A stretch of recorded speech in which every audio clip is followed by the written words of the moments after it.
लोकसभा चुनाव 2024 में इस बार कांग्रेस ने 99 सीटें जीतकर अपेक्षाकृत बेहतर प्रदर्शन किया है।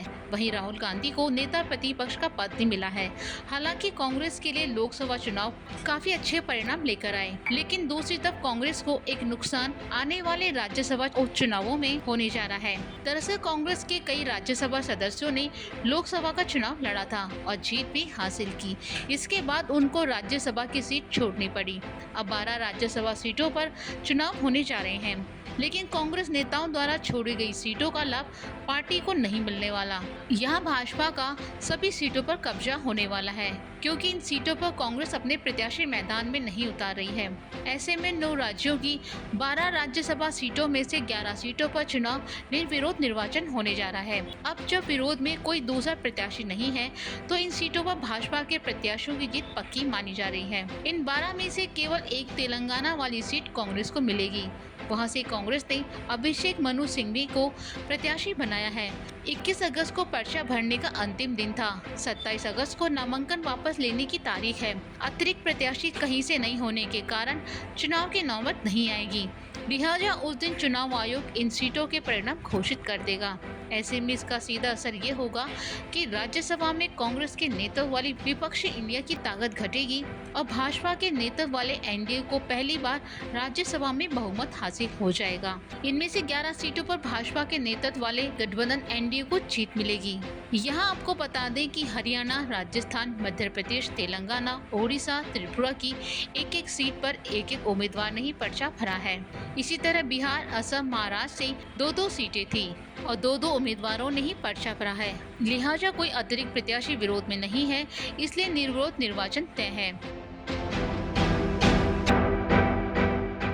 कांग्रेस नेता दीपेंद्र हुड्डा हरियाणा से अब की बार लोकसभा चुनाव जीत गए। उन्होंने अपने राज्यसभा सीट से इस्तीफा दे दिया, लेकिन पार्टी अब उनकी जगह दूसरा प्रत्याशी उस सदन में नहीं भेजेगी। ऐसा इसलिए क्योंकि भाजपा ने हरियाणा की इकलौती राज्यसभा सीट से किरण चौधरी को उम्मीदवार बनाया है।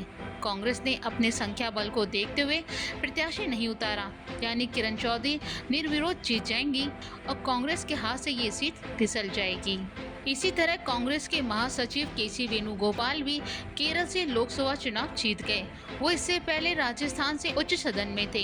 भाजपा ने वहां से रवनीत सिंह बिट्टू को प्रत्याशी बनाया है, लेकिन कांग्रेस ने कोई प्रत्याशी नहीं उतारा, यानी ये सीट भाजपा के खाते में जाएगी। इसी तरह बिहार में राजद नेता मीसा भारती भी राज्यसभा से लोकसभा पहुंच गई है। इस सीट का लाभ भी एनडीए को मिलेगा। इसके साथ ही जॉर्ज कुरियन ने मध्य प्रदेश से, मनन कुमार मिश्र और उपेंद्र कुशवाहा ने बिहार से, ममता मोहंता ने ओडिशा से, नितिन पटेल और धैर्यशील पाटिल ने महाराष्ट्र से पर्चा भरा है।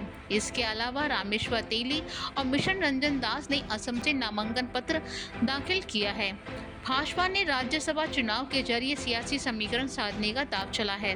साथ ही अपने नेताओं से ज्यादा दल बदलू और दूसरे राज्य के नेताओं पर भी भरोसा जताया है। वहीं बिहार, राजस्थान और हरियाणा में राज्यसभा की उम्मीदवारी के लिए जो नेता आस लगाए बैठे थे, उन्हें झटका लगा है और दूसरे दलों के नेताओं को कैंडिडेट बनाया गया है। ऐसे में यह भाजपा नेतृत्व ने एक तीर से कई सियासी शिकार किए हैं। राज्यसभा में अभी भाजपा के पास 87 सीटें हैं, जबकि सहयोगी दलों को मिलाकर देखें तो भाजपा की अगुवाई वाली एनडीए के पास 101 सीटें हैं। राज्यसभा में कुल सांसदों की संख्या 245 है। फिलहाल 226 सांसद है। यहाँ बहुमत का आंकड़ा 114 है।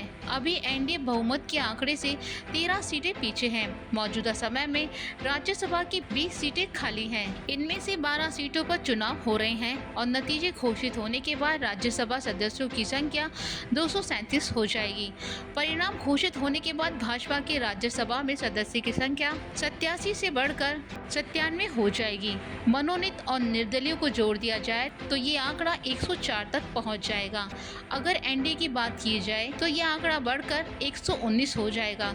इस संख्या बल के साथ चुनाव परिणाम घोषित होने के बाद 237 सदस्यीय उच्च सदन में एनडीए को बहुमत हासिल हो जाएगा। ऐसे में इन 12 सीटों के नतीजे काफी अहम हैं।